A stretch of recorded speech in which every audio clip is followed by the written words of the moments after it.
Okay, let's get started. So we're very delighted to have Professor Sheila McIlraith from the University of Toronto with us today. So Sheila is a professor in the Department of Computer Science at the University of Toronto, and she's the Canada CIFAR AI chair at the Temporal Institute and associate director of the Schwartz Reisman Institute for Technology and Society. And prior to joining UFT, she was 6 years as a research scientist at Stanford and 1 year at PARC. And so she works on representational reasoning, machine learning, and sequential decision making with a focus on human compatible AI. She's a fellow of the ACM and of the Association for the Advancement of Artificial Intelligence, AAAI. And she's won 2 Test of Time awards for her articles, one of which at the International Conference on Automated Planning and Scheduling, ICAPS, last year in 2022. For a paper on non-deterministic planning in 2012. That's impressive. I've known Sheila since her time at UFT when I was there, and I think my fondest memory was we took a train back from ICAPS in 2011. Nothing better than a German bullet train for a nice long discussion. Welcome, Sheila. Thank you, Jesse. Thank you for the very nice introduction, and it's a real pleasure to be here. And that Test of Time Award, the first author on that paper was a graduate student at the University of Toronto, Christian Muse, who is now at Queen's University on faculty. So kudos to him, part of his thesis work. Anyways, I'm very happy to be here today, and the title of my talk is Reward Machines, Formal Language and Automata for Reinforcement Learning. And again, I'd like to acknowledge one of my graduate students who has just graduated, who was sort of the leader on a lot of this work. This is a big part of his thesis, Rodrigo Toro Acarda, who's at PAC in Chile now. And this work was done collaboratively with Torin Klassen, Rick Valenzano, and Alberto Camacho, who were all at the University of Toronto at the time. And also kudos to some of my other students. We've done a large body of work related to this topic, and some of which by all the students that you see here, some undergrads and graduate students, some mine and some other people. So acknowledgements to them.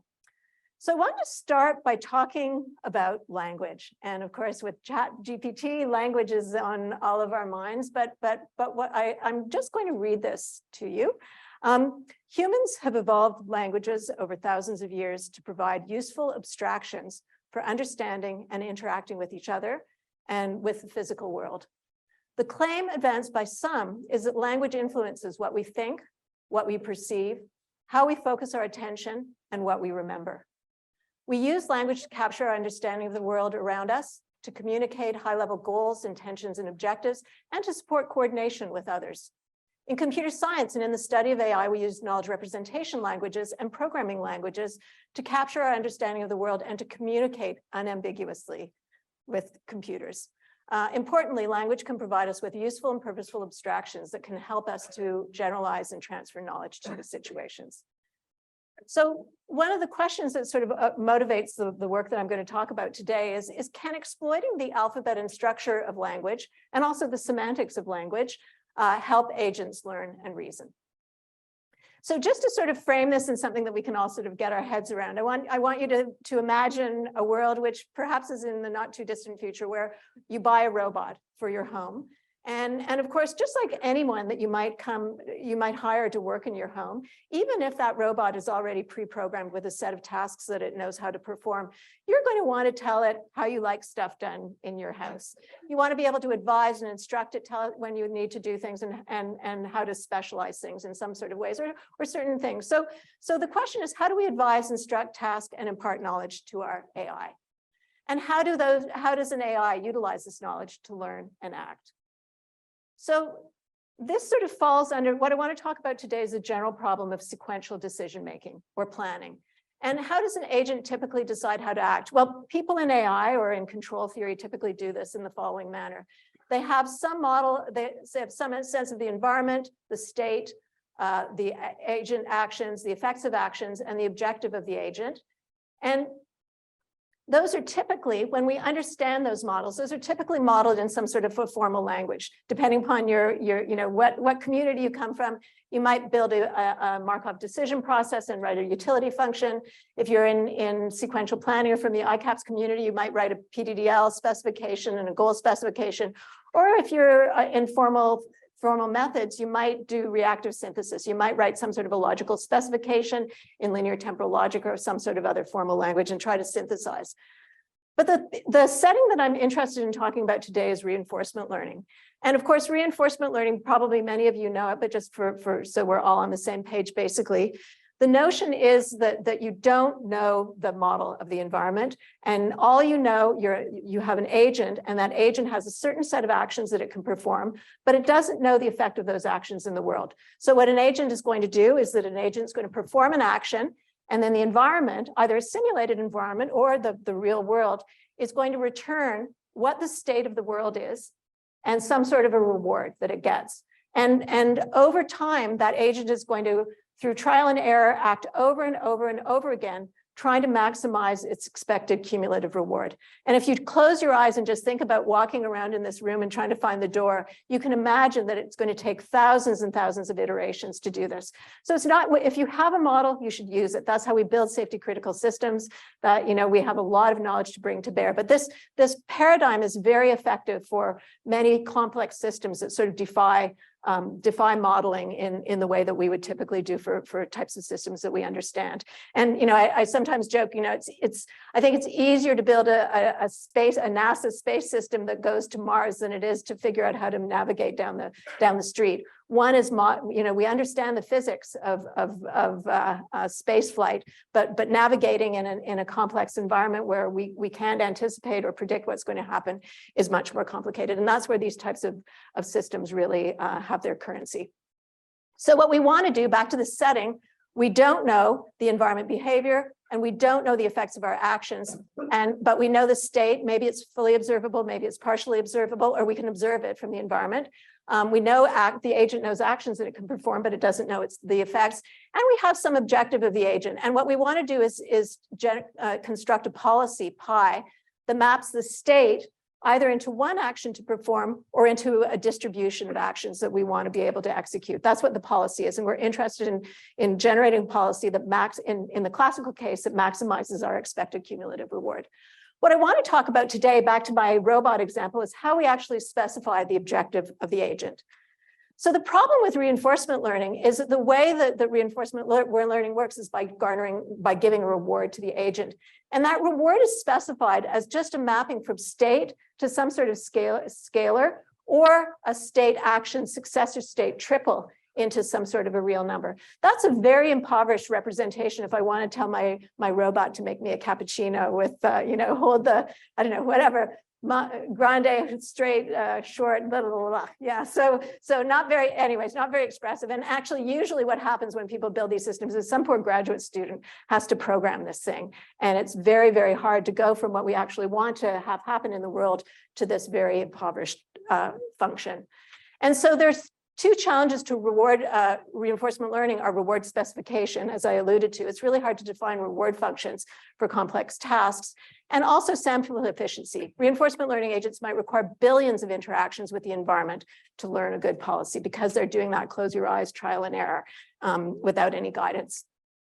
So back to our robot, I just wanted to show you a couple of types of things that we might want to give to a robot, just to sort of motivate how rich these preferences or goals might be. Run the dishwasher when it's full or when dishes are needed for the next meal. Make sure the bath temperature is between 38 and 43 Celsius immediately before letting someone enter the bathtub. You can imagine, babysitter or somebody looking after an elder care person. Do not vacuum while someone is sleeping in the house. Or the final one, when assisting someone from a car to the sidewalk, please always open the car door closest to the person, help the person to standing, move them beyond the car door, close the car door, and then walk them to the sidewalk. And the reason why I wanted to actually have this example in my talk is that I wanted to point out that this is temporally extended. Remember that our reward function is just a mapping from state to some number. But if this is what we want to tell our robot to do, it's temporally extended. And some of these other things that I talked about are also temporally extended, conditional, and can be interfering with each other. They're not all mutually consistent.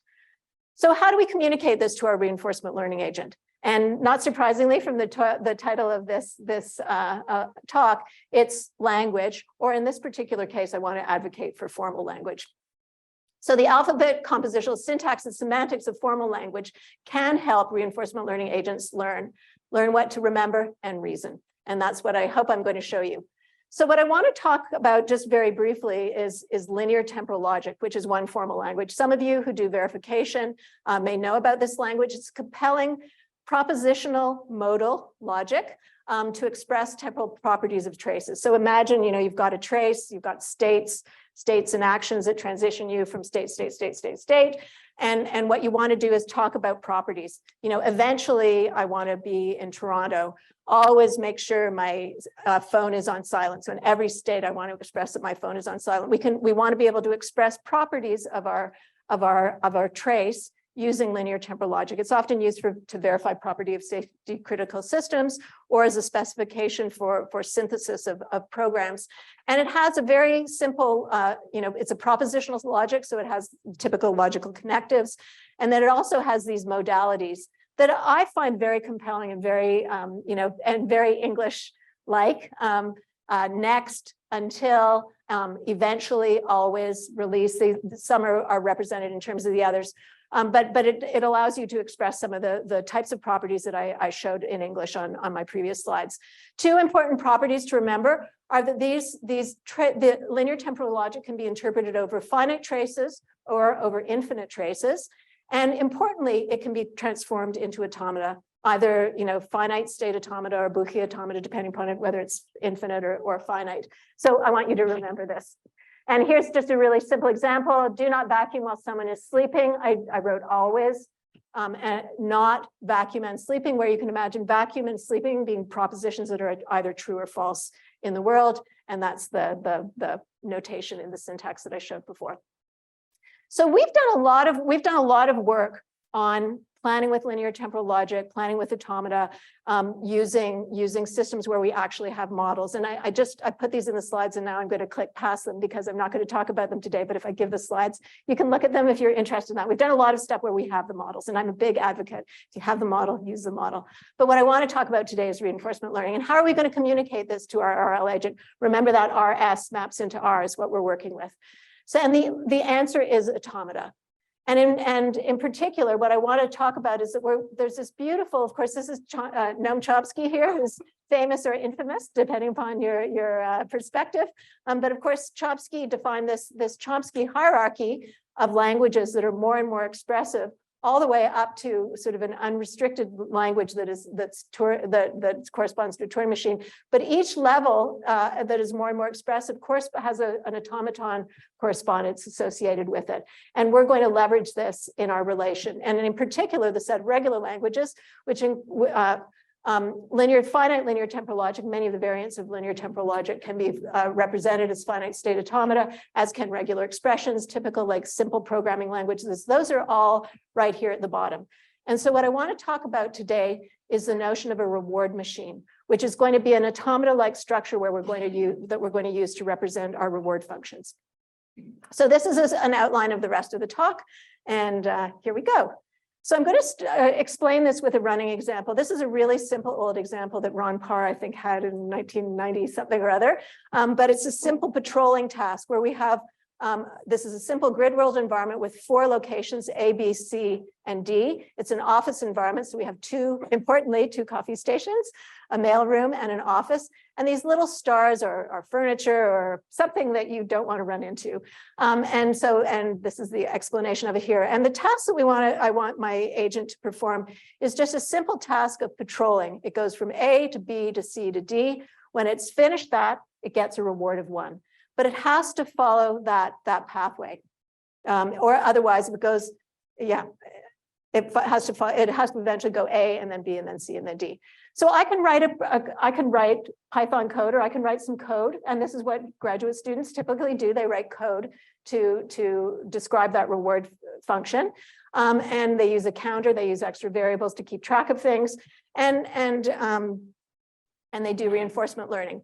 But what I wanted to advocate is the following. We want to define a reward function using a reward machine instead. So we're going to encode the reward function in an automata-like structure using a vocabulary of propositions. There are other ways to do this. I can talk about that afterwards. But coffee, you're at the coffee, true or false. You're at the mailroom, and so on. You're at A, B, C, and D. So here's what a reward machine looks like. And this is the reward machine for that patrolling task. So it's comprised of a set of states, U0, U1, U2, U3, an initial state, U0, a set of transitions that are labeled by two things. A logical condition. Here, these logical conditions are pretty simple, not A, not B, but they can be arbitrary propositional formulae. And then a reward function, which here, these are, Here, these are just simple numbers, but we also define reward function where this is actually a function that you can call that's more complex. So this is an example of a simple reward machine. So here's an example in action. We're going to start at, I'm starting down this, my little agent is the purple triangle. I'm at U0 and I get a reward of 0. I'm at A, and now because I'm at A, I'm going to transition to U1, but I still get a reward of 0, and so on. 1, 2, skip a few, 99, 100. I think I'm down at the end, having gotten to U3. I've gone through A, B, C, and here I actually go to D. I transition back to U0, and you'll see here that I got a reward of 1. So I've performed this task using this automaton structure as my reward function. So. And we can define all sorts of other reward functions using this automata structure just to sort of help motivate your thinking. Deliver coffee to the office while avoiding furniture. While avoiding furniture, that's a safety condition. I never want to hit furniture in any state. And the reward machine looks like this. So we start at U0 and we haven't gotten coffee or hit any furniture. And so this gets us to U3. We go to coffee, and then we go to the office and we get a reward of 1. Or if we hit furniture, then we go into this sync state that we never leave because we violated the reward function. So that's one example. A second example, deliver coffee and mail to the office. I'm not specifying what order I want it in. And so the reward machine allows me to either get coffee, mail, and then go to the office where I get a reward of 1. Or alternatively, to go to the mailroom first and then get coffee, and again I get a reward of 1. So you can it gives you a sense of the richness of the representation. 2 questions. Okay, yeah. So just want to make sure I understand. So normally the reward function has state, but here I guess it's temporally extended. That's right. That's right. That's the difference, right? Compared to the classic. That's right. So these are representing potentially temporally extended reward functions. But in a partially observable environment, this same structure can be used to remember state about the past as well. So it can serve multiple purposes. But yes, it is a temporally extended reward function. Yeah. What behaviors different than most behaviors? The same thing, just a different representation. And that's a great question. So it's the same and again, because this automata can represent, a simple procedural programming language like that one, these are intended to be identical, but in a different structure. Good. I don't know what happened there. So, and the reason why we're using this structure is because what we want to do is exploit the structure in our learning. And I'm going to show you how to do that. So exploiting structure and learning. There we go. A very simple idea. So someone always has to program the reward function, even when the environment is real. And that's a really important observation. You and I are wired for pleasure or pain. I eat ice cream, I get +100. I stub my toe, I get -20. But our robots are not like that. They are just blank, unsentient boxes. So we need to, in these typical applications, we need to program this reward function for them. So given that we have to do that, this, it's treated as a black box. Even though we've programmed it and we're writing the reinforcement learning system, the function is still treated as a black box. So the simple idea is, why not give the agent access to that reward function and exploit the reward function structure in learning? So we're going to actually take that automaton structure and exploit it in learning. And that's exactly what we did. So that's the pictorial view of what I just said. So when to skip a few, 99, 100, I'm going to tell you, we've tried this in a number of different ways. I'm not going to talk about all the different ways we tried it, but I'm going to talk about some of these 5 ways in which we tried to exploit the structure of the reward machine in our learning. So the first is Q learning over an equivalent MDP. So the first thing that I want you to observe is that a reward function may define a non-Markovian reward function. Thank you, Pascal, for asking that question. And just to sort of bring that home, imagine you can see the agent here at D. Depending upon what happened in the past, it will get different reward. And that's why the reward function is non-Markovian. It depends not only on the current state, like that RS, but on the history. So we'll see that here. So if I went from A to D, I would be at U1. And if I to the square adjacent to D, and then if I move to U1, it will give me a reward of 0. Interesting. Maybe I'll do this. Instead, if I was at D, having gone from A to B to C, and therefore I'm in U3, so I've transitioned through to U3, I perform that same action, then what happens is that I get a reward of 1. So same action, in both cases, the agent moved from here to here. In one, it got a reward of 0, and in one, it got a reward of 1. And that's because it's the reward function is non-Markovian. So because it's non-Markovian, makes sense. Why not just give the reinforcement learning system the automata structure? So we're going to take the state. Remember, we have a state in our reinforcement learning system. We're going to append U0, U1, U2, U3 to the end of it. And now we're going to keep track of this bookkeeping of where we are in the automaton structure. And presto, we can do reinforcement learning. And indeed, that's the first thing we tried. That's our baseline. And you'll see some experimental results in a minute. We did 2 works with hierarchical reinforcement learning. I'm not going to talk about them today for people who know hierarchical reinforcement learning. It involves creating a set of options or sort of macro actions that are then sort of selected using a meta controller. So we used hierarchical reinforcement learning as a baseline, and then we used hierarchical reinforcement learning where the meta controller that was deciding how to act was able to use the information in the reward machine. So it knew where it was, which sort of tells you what you should be executing. So that was step 2.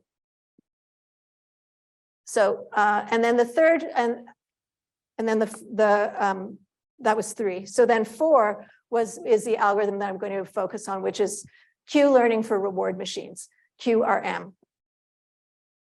So again, we have this automaton structure. We're going to learn, and the idea is that we're going to learn one policy or Q value function per state in the reward machine. We're going to select actions using the policy of the current reward machine state. U0, in U0, we use Q0. In U1, we use Q1. But what we're going to do, and this is sort of the secret sauce, we're going to reuse the experience to update all of the Q values of the functions on every transition via off-policy reinforcement learning. And remember this, but I'm going to explain it in more detail. What effectively we're doing is a form of counterfactual reasoning. So for example, if I was in U0 and I made a particular move, then I would update my Q function accordingly. But what the agent also does, the learning algorithm also does using the QRM algorithm is says, gee, but what if I was in U1 and I made that move? What if I was in U2 and I made that move? What if I was in U3 and I made that move? So what we've done is taken what would otherwise be a large Q function or Q value and divided it up and we're able to do this sort of counterfactual reasoning. So we're able to update all of these experiences simultaneously. And that gives us, by exploiting that function structure, we're able to learn much more quickly and we're able to preserve optimality guarantees. Yeah. So I states of the environment, states of the reward machine. And here you're saying that the Q function depends on the state of the reward machine, but I guess State of and the current state of the environment. So wait 4 slides and maybe I'll answer your question because I think I might, because I'm going to go into a little bit more detail. So we're going to select an action according. So imagine we're in U0. We're going to select an action according to the current reward machine state. We're going to update each Q value as if the reward machine were in that corresponding state of the reward machine.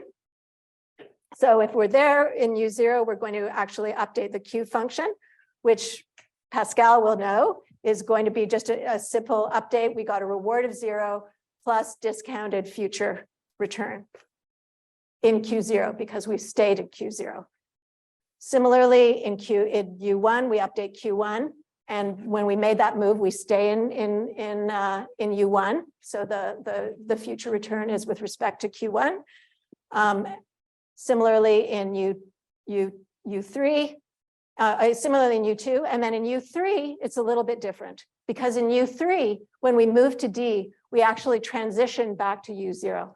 And so the update is again now a reward of 1 plus the future return back at Q0.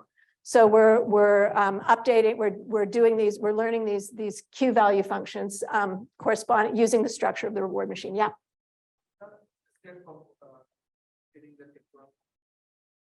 Sorry. So the states, these you can also think of this function as a Markovian decomposition of what's effectively a non-Markovian reward function.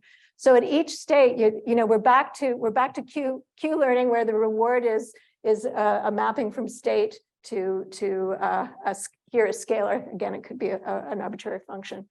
Does that answer your question?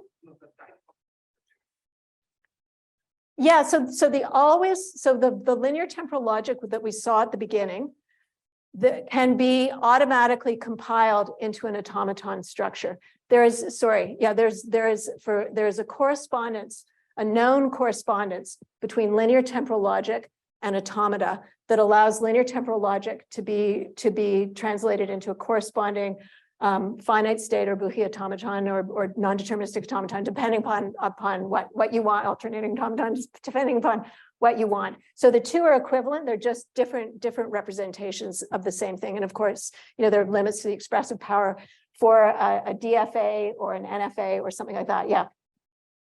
Yeah. Yeah. So if you have regular language, yeah. you get an automata, right?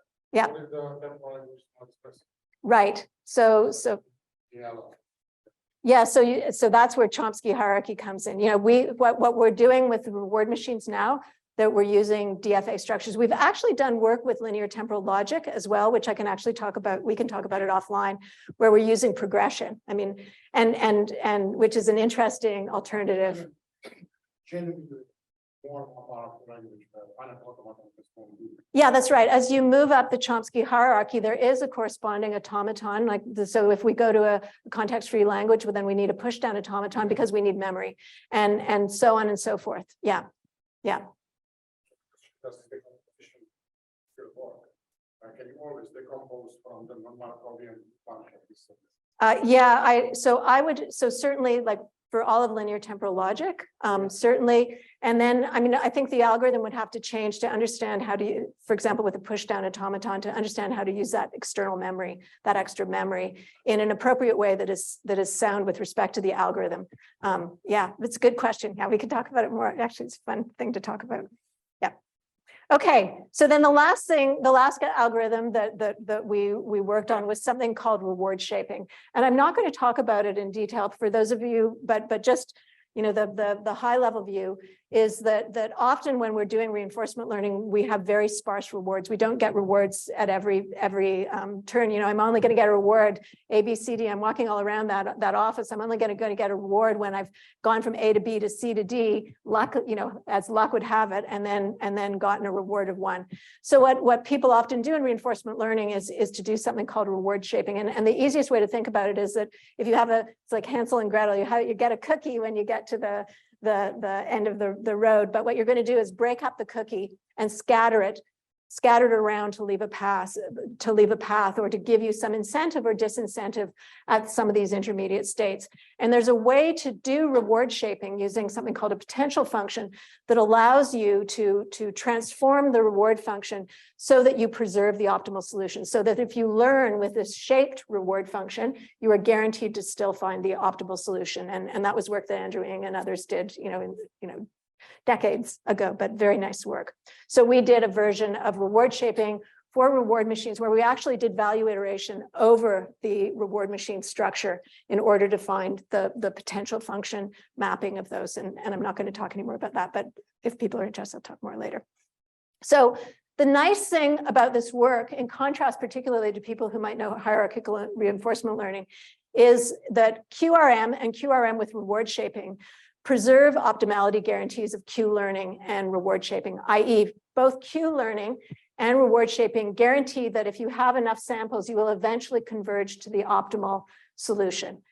So they converge to the optimal policies when there is no function approximation, i.e. when there's no deep learning. And I am going to talk about deep learning and function approximation in a minute. So the next thing I want to talk about is experiments. Just to give you some sense of this, excuse me, I had COVID for the first time in December, and my voice is still a little bit off, and I'm not contagious. Now when somebody coughs. So I'm going to show you some experiments. We did 2 sets of experiments. These experiments are a little old. Some on discrete or tabular domains, and then a set of experiments on deep learning or function domains where we needed function approximation. So, and I'm going to show you the results, I think, of all 5, of 4 of these 5. I don't have the reward shaping on here. And I just wanted to say again that Q learning and QRM with reward shaping all give optimality guarantees. And everything except the first Q learning baseline, where we added the automaton to the extended state, they all use some form of decomposition to help. So this first example, we've got our office world environment, and we had 4 different tasks, delivering coffee and not hitting the furniture and some of the patrolling tasks, and 30 independent trials. So I'm going to show you the results. On the y-axis is the normalized discounted reward, which means that the perfect solution is always 1. So even though we may have numbers, we've normalized it to 1 for comparison. And then on the x-axis is the number of training steps. And for this problem set, this is 50,000 at the right-hand side. And what you're going to see is Q learning with the MDP, or with the reward machine added as the extended state is here. And you see with it in 50,000 iterations, it hasn't gotten up to 1, which is the optimal solution, but it will eventually, because Q learning is guaranteed to converge to the optimal solution. So if you extrapolate somewhere over here, Q learning will eventually get to 1. What's important to notice is that QRM, our solution, very quickly gets to 1 with less than 20,000 samples compared to the more than 50. These guys are still working away. I want to also note, not to slag hierarchical reinforcement learning. So hierarchical reinforcement learning also did well very quickly, but you can see that both hierarchical learning with reward machines, which is helping it to tell it where to go, and straight hierarchical reinforcement learning sort of end up plateauing. They reach some sort of an asymptote. And that's because hierarchical reinforcement learning is myopic. It has a set of different policies, a set of sort of options or complex actions, but it doesn't, and it chooses one and then not the other. And I have an example, I actually took it out of my slides, but you can imagine that if you had to go and get coffee and then go to the office, myopically you might, and you were here, myopically you might choose to go to this coffee because it's closer, but then that would obligate you to take a very long route to get to the office. Whereas if you had chosen to go to the further coffee location, it would be very close to get to the office. But hierarchical reinforcement learning doesn't use that look ahead, it's myopic. And so it often, and it doesn't have these optimality guarantees, which is why we see those plateaus. Yeah, Pascal. So Q learning, just the baseline, you said that it should convert actually to get a policy, but it makes the assumption that rewards are Markovian, which they are not here. So But it now has, so this is the Q, sorry, this was our Q learning baseline where we've added the reward machine. Then the reward machine is a Markovian decomposition. So it has all the information that it needs in order to yeah, good, thanks for the clarification. This is our baseline 1 Q learning, not straight Q learning. It's Q learning where we've added the reward machine states to the extended. So they're all, with the exception of HRL, they're all using the reward machine. These are all, there are 5 different ways, 4 of which, except for HRL straight, all use the reward machine. Yeah, that's right. They're using it differently. So the Q learning was a simple case like, oh, gee, this is non-Markovian. So let's add this extra information to the state, which is actually what people often do with linear temporal logic or other things. They take the original state and they expand it. Gee, we need to remember all this other information. So we'll extend the state beyond what's actually the state of the environment to do this bookkeeping. And here we added the state of the reward machines. And we're keeping track of that information. And so this is just Q learning with a Markovian system. So it should work perfectly. And that's, yeah. Does that, yeah, Frank. Yeah. What is the training step? Is it one step or one path or one path of a certain length? Or... Yeah, it's one path of a certain length. Yeah, so one episode. Yeah. Path of a certain length, like bounded, up to 100 steps or something like that. Yeah, that's right. That's right. Yeah. And I don't remember what the length is on these experiments, but yeah, I can look it up if you want to know. Yeah.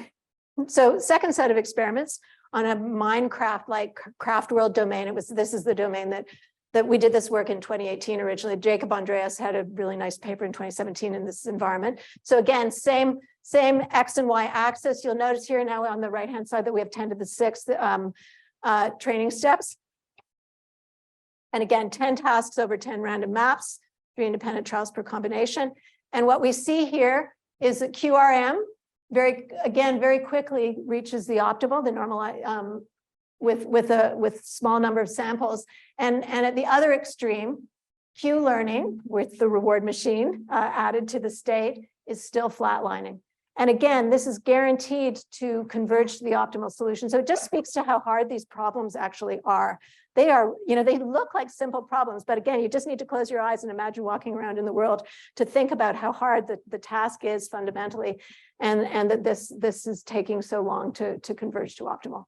So, and again, same comment with respect to hierarchical reinforcement learning. The hierarchical reinforcement learning that was exploiting the reward machine, again, did much better than hierarchical reinforcement learning, and it reached a plateau even earlier than QRM did, but again, it was suboptimal because of these issues with being myopic in terms of how it chooses its policy. Yeah.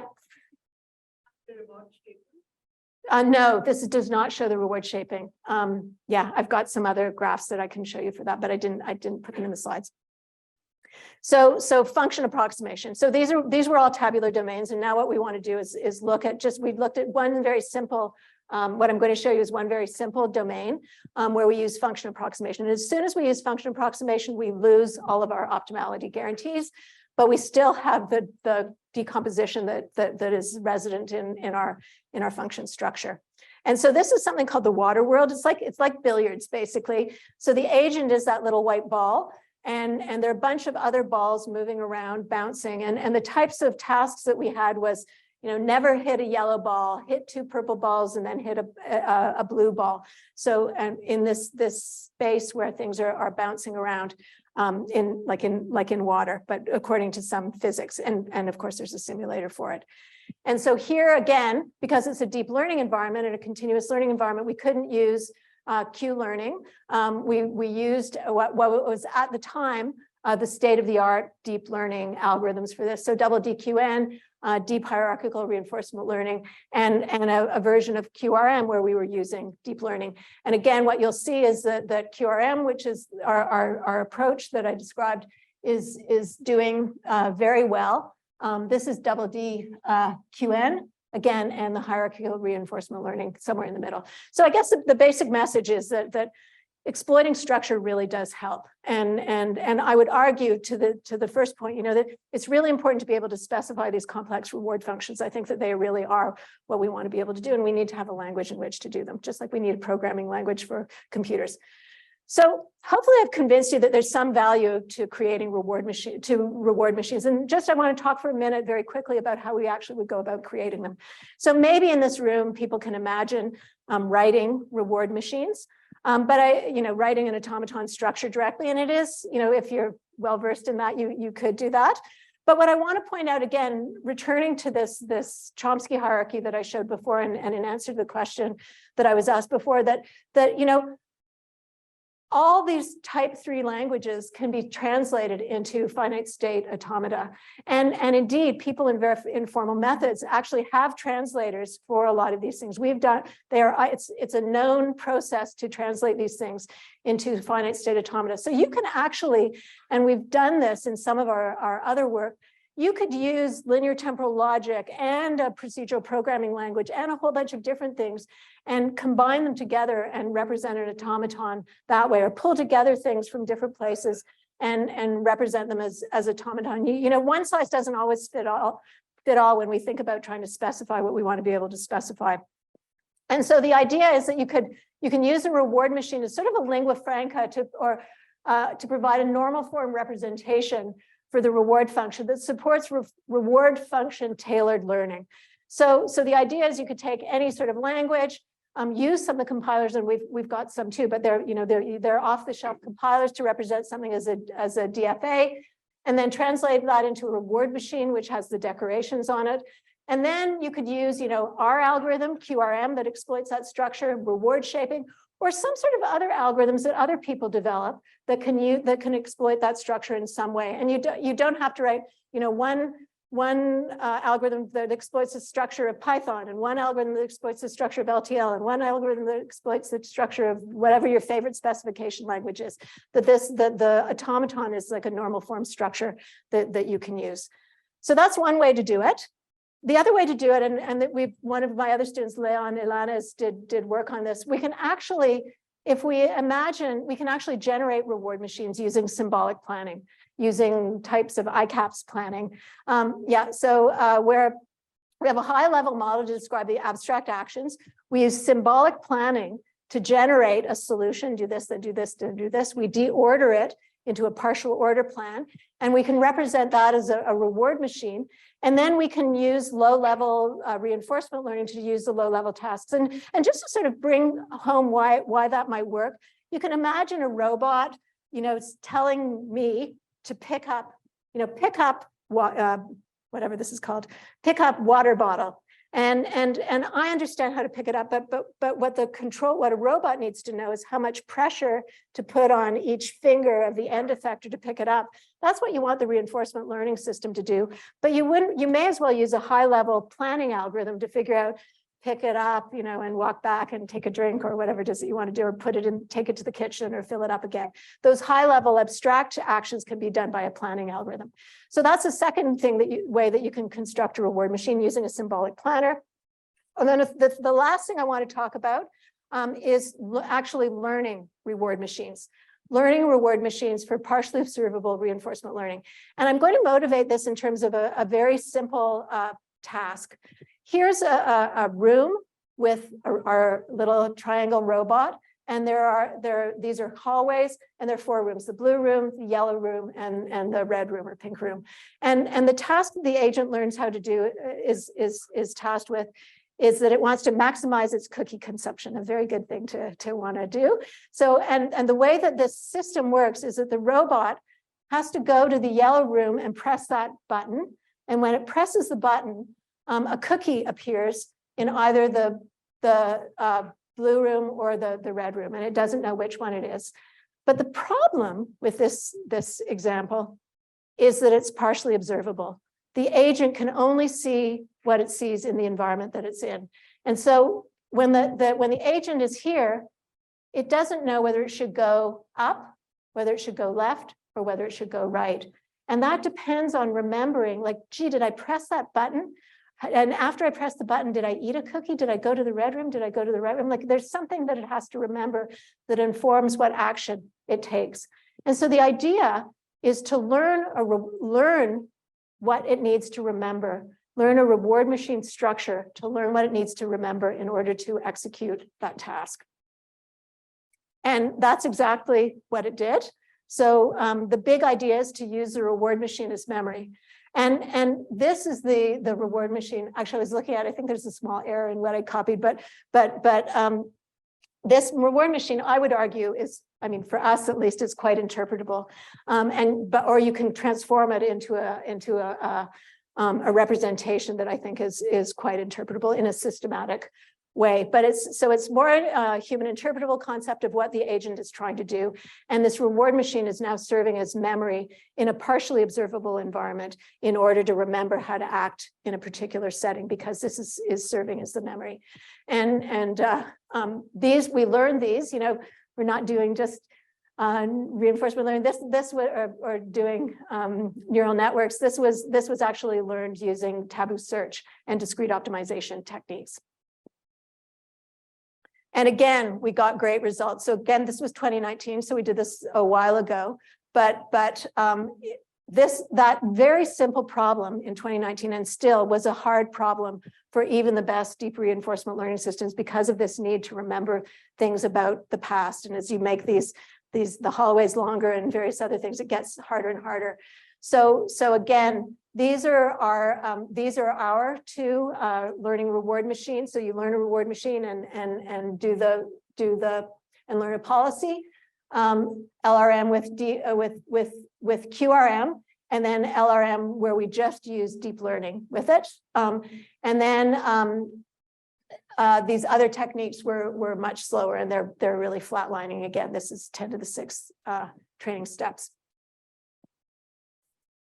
So that's it. I'm done, which is good. So just a quick recap. What I wanted to talk to you about today was how do we advise, instruct, task, and impart knowledge to an AI that learns? And again, I think reinforcement learning as a vehicle for learning control systems, controllers, or policies for really hard, complex problems that defy modeling is a very compelling task. But we need to have, as human beings, have a vehicle to be able to express, in this instance, what the objective is. But also we could provide instructions or advice or heuristics, all sorts of things that we might want to impart to an AI system. We can use formal language to do that. So I talked about the challenges of reinforcement learning, both reward specification for these complex rewards, how graduate students have to write all this code to specify these things right now, and also this challenge of sample efficiency, that it can take billions and billions of samples in order to learn a good policy, even for simple examples. So the big idea was this notion of a reward machine, represent the function as a reward machine. The key insight was that we're going to take that function and we're going to give it or expose it to the learning algorithm so that it can exploit that structure and in its learning. And that we can actually create these reward machines by specifying them and in any number of languages that are translatable to an automaton, by generating them automatically using, for example, symbolic planning, or we can learn them in certain situations. So there's a lot of code. This is Rodrigo's, Rodrigo and Rick and Torin, but Rodrigo wrote the code that's available on Bitbucket, and there are a number of different papers. I put this here just in case people want the slides. We've also done a lot of work. So, and there's a journal paper where we actually have, it was easier just to describe QRM, but we've got another algorithm called CRM where we don't learn separate policies, but we will learn one larger policy that we can pivot between, same idea, but it within one resident within one superstructure as opposed to separate policies. And there are more sophisticated, some more sophisticated deep learning examples in that paper.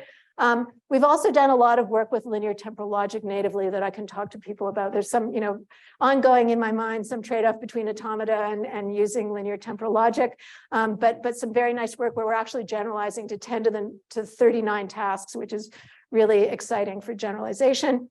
And then some other work that's somewhat related. So that's it. thank you very much for listening, and I'd be happy to take questions.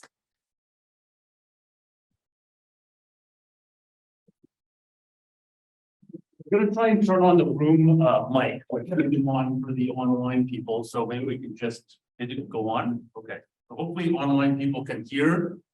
But yes, please, questions. Have you tried to take this in policy where you use like an RNN-like structure? Yeah, And this one should convert faster because you have the finite state machine that doesn't have to run that. yeah, I mean, so now, yeah, so how do you compare this to an RNN or a recurrent neural network, which also keeps track of history and looks at things over time. So we have done work comparing it to RNNs, and again, as the system gets bigger and as we go back further and further in time, the notion of what you have to remember can become very, very difficult. So certainly there's certain cases where RNNs can solve some of these problems, but not in general. Yeah. So I guess maybe as a follow-up to this, so I guess if I understand what the structure you're learning is a discrete structure because you're using temporal logic and so on. But I guess in most of the rest of AI, people have kind of moved on to I guess more neural structures, and then transformers would be today, the thing that people would consider as an alternative to the Chomsky hierarchy and all this. So I guess my question is, would it make sense to perhaps consider these softer type representations that actually bypass completely the combinatorial search as well, but utilize more like the continuous optimization that the rest of the machine learning community uses? So Yeah, what so- are your thoughts about that? So there's a lot packed into that question. And it's a really good one. And it's one I have thought, or we have thought about. The online people can. Yeah. Now, so. Can they, yeah, so, okay, good. That was my biggest worry. So a couple of things. So I will say, and even we're doing work in this area as well, that just to sort of reiterate what Pascal has said, that a lot of, now, just in the last few years, we've started to do reinforcement learning via supervised learning, which is, using transformers or transformer-like structures rather, but again, these same notions of temporally extended goals and goal conditioned reinforcement learning apply in this state. So it's still current, and we're actually doing some work in that area now that I'm not talking about here. But to your other point about the representation, yeah, let's talk about that a little for, if I will. I'm going to expand upon your question. So let me tell you about the Achilles heel of this, and maybe the Achilles heel more generally of symbolic methods in general, which is, we use particular symbols, and we have propositions just to basically detectors to tell whether those things were true or false. And in many applications, we can do that. I can see that, Pascal is in the room, and Jesse's in the room, and Frank's in the room, and Joe's in the room, and so on, with certainty. But there are other, you can imagine a driving car where some of the propositions that you may care about may not be, you may not be able to recognize them with confidence. And so I mean, we've done work, we're doing work now actually, where we have noisy detectors as a first step to migrating towards what you're talking about. So as a first step, you think, okay, I can't really always tell whether there's pedestrian in the crosswalk or not, but I want to have some confidence. And there, you don't necessarily need to know the original symbols. You just sort of need to know where you are within the reward machine. And so now we've done this as predicting, as trying to be able to take the noise that we have in our detectors and those propositions we're using as a vocabulary for our reward specification, like don't hit a pedestrian. I can't tell whether that's pedestrian or not, but I've got some distribution over it and over the state of the world, and now I'm predicting where I am within the state of the reward machine. But that gets you part of the way. That deals with the noisiness symbols and some of the ambiguity in symbols. But to your point, if we think about from the other end, when we're doing deep learning, we've got we've got the input to the system is images. images at 20 hertz or whatever it is, hundreds of images. And what these systems do is that they take that representation and they often, encode it into some latent representation that is relevant and according to the task and various other things. And then they use that latent representation in order to learn a policy or to do sequence prediction in order to find the thing that to decide how to act in that environment. And there, I think some of these same principles hold, that even though, so what's beautiful about these languages, what's beautiful to me about LTL is that it's a pattern description language. And the automaton is both a generator and an acceptor of some pattern. But the substrate of that pattern, here it's symbols and they're propositional symbols, but you can imagine those things being properties of a latent state as well, that are just captured and what we're doing in our work is capturing the important pattern, making it explicit, decomposing it, and then exploiting it and learning. And so that would be the mapping of where you see we are right now to, I think, some of the aspirations that you might have in the question you asked me. Does that work? Okay, good. I'm curious how big these automata get, because in verification, right, the state-space explosion problem is the biggest problem. And what I was understanding you were doing was at every step you were updating every state, right? So how can you represent that? Is that automata big? Can you represent Yeah. that? So that's a great question. So let me elaborate on that question too. So the blow up, if I write something in linear temporal logic, the blow up to write it in a non-deterministic finite state automata is worst case exponential. To write it in a DFA in worst case doubly exponential. So there's a huge blow up in going from linear temporal logic to a DFA, for example, which is what we're using here, and alternating automata, which are more like the native linear temporal logic. Linear temporal logic is something I'm interested in, so I compare it to that. But of course, we have all these different languages that you can use. Doesn't have that blow up, but has other issues associated with it. So yeah, the problems that we've looked at have all been,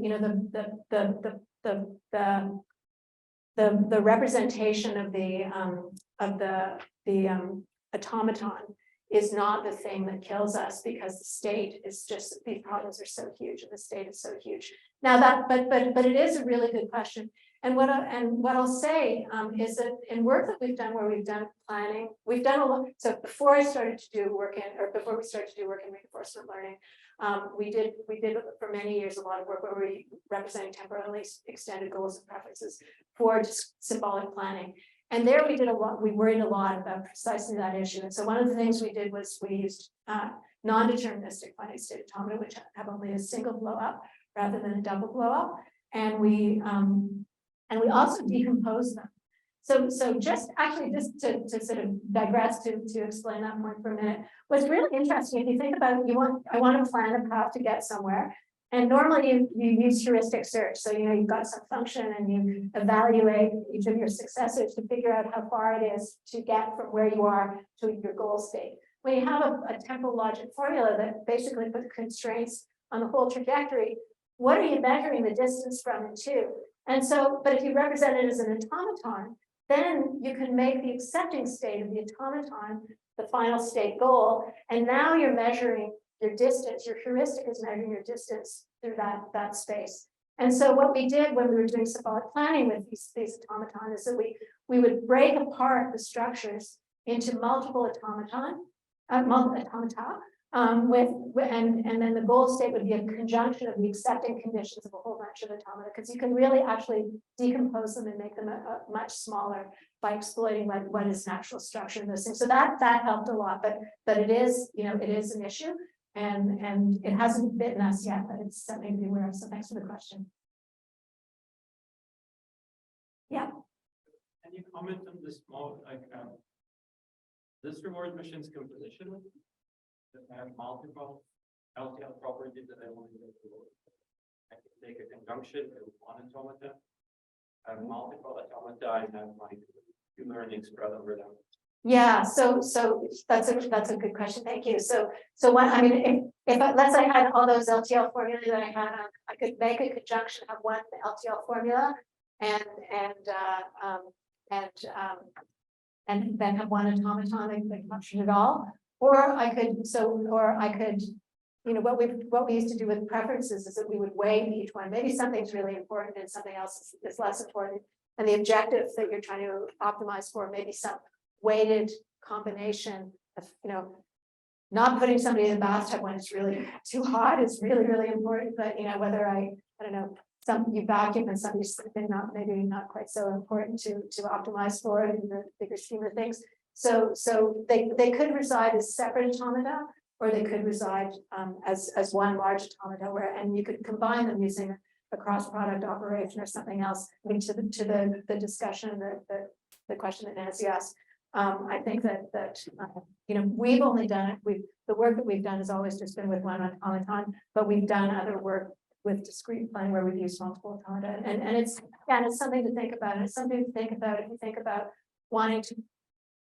I mean, one of the beautiful things about these declarative specifications, knowledge representation languages, and formal methods is that you can represent things declaratively and then combine them together. And I think that's a really nice property to be able to have to pull in different things. So, gee, I'm a robot. I know how to vacuum, and I know how to vacuum the way that Jesse likes me to vacuum. But now I'm you know, I'm in Pascal's house, so I have to, you know, do all the things that he needs to worry about as well. He's got a dog or something. So, yeah, so you can. It's nice for them to be compositional. Yeah. Once you've learned the reward machine, right, in the bash what if the structure of the world changes completely? Then you have to like relearn entire reward machine. So you have, yeah, so that's a good question. So you have this reward machine that you've learned the vocabulary.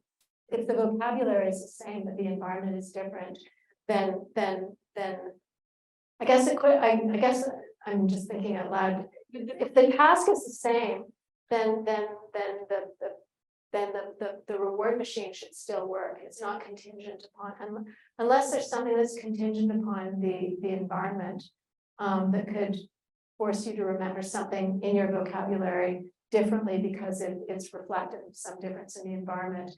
Then like let's say the rooms changed color, then you would have to. That's a good example there. You'd have to change the reward machine because the reward machine only works when the rooms are blue and red because I was using that. If they're now purple and chartreuse, so, you know, then you have to, and then the reward machine's not going to work. And yes, and you would have to learn it from scratch. So a great question. I mean, that's what you were thinking of. How do you leverage what you've already learned so you don't learn from scratch? How do you understand how to modify what you already have? And is that more efficient? And which sometimes it is, and it's so disappointing. You think, oh, I just need to change this a little bit. Why do I have to learn it all from scratch? But sometimes it's easier to learn things from scratch than to figure out how to modify something to make it work in a new environment. Yeah. So a lot of the experiments you showed are with respect to synthetic applications, or at least that's the impression I got. And then I guess my question is then, when we want to use temporal logic or some of these discrete constructs, so what would be good actual applications that would make sense for this over like all the deep learning stuff? Yeah, so that's a great question, and so we haven't done this work, but a lot of other people have actually picked up this work because we published it a while ago. And one of the main applications is robotics.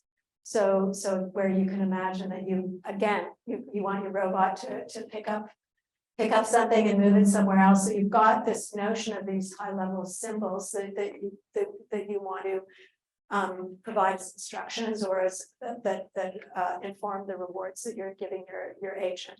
But you have a low-level real environment, maybe simulated or just a real environment. And so there are people at UT, there are various people who've done work in using some of our stuff at MIT at UT Austin and various other places. Yeah, so that is, but I think there are all sorts of good applications. Yeah, for anywhere where you have these temporally extended, where you either have partial observability, which I think you would agree, perhaps it's everywhere. Most practical applications are partially observable. But also anywhere where you have a temporally, rich, temporally extended behaviors that you want to be able to get your agent to perform, and where you need to be able to specify more or learn memory. This will help. So maybe you have some good ideas. Yeah, conversation is another possible. Yeah, I'm gonna do these couple online questions. So this one says writing a specification is really hard. Do you think it's easier in reinforcement learning? Is there something that Ben you can do sort of go the other way, maybe go from reinforcement learning to make the specification easier? Yeah, so writing is, so the formal methods, people in the audience are smiling, writing the specification is hard. Yes, all the time. I mean, it's hard to think about what you want your system to do, and it's hard to have and even if we're specifying it in English, like figure out what it is, and then how to specify it, and how to specify it precisely and parsimoniously, just like writing good code, thinking about all the corner cases. But I mean, I don't have anything except my intuitions to speak to, and perhaps reflective of my own preferences that I find my language of choice is a declarative language like linear temporal logic, which I find very compelling and expressive. Somebody else may like to write Python code, but we have to, or some sort of procedural, I don't know, maybe not. There were cringes in the audience that you can't see. Some sort of procedural or some sort of other programming language that you might like. So it is hard. I think it's easier with a reward machine or with a language that is declarative, where you can isolate statements and to the question we had previously, compose them together in some way. But and the other one is about meta learning. So could you combine meta learning and the reward machine? So that make any sense to you? Yeah. Would it help to solve some of the current shortcomings with complex and changing environment? I don't know. That's a short answer. And maybe Just one step beyond the Yeah. hierarchical. Yeah. And the last question was about could you use this to mitigate smart rewards, but I think you already sort of Yes, answered that. so that's correct. Yeah, thanks, Jesse. Yeah. What he said. Yeah, it's one of the private, so yes, we demonstrated that was one of the objectives of using the structure of the reward function to learn more quickly. And we saw that by seeing that on these graphs that I'm pointing to that are no longer here, that the QRM algorithms or the algorithms that actually exploit the function structure we're learning with fewer samples, and that's really important. Okay, any other questions from the audience? Okay, let's thank Sheila again.